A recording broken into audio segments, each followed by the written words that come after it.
দুধটাকে ফুটিয়ে নিয়েছি, পাউরুটি লাগছে,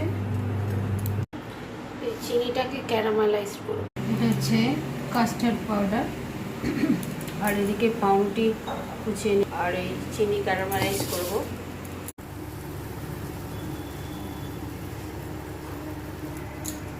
দেখো চিনিটা গলে উঠবে, দেখো জল ছাড়তে ছাড়ছে, এরপর একটু রেডিশ হয়ে আসবে।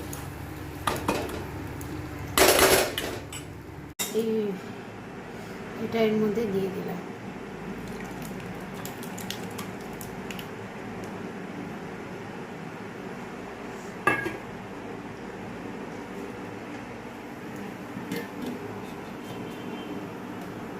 এটাকে এবার স্টিম করতে দিয়ে ঢাকা দিয়ে দিলাম। ঠিক আছে, এই হয়ে গেছে। সাইডে, এই যে সাইডে হয়ে গেছে।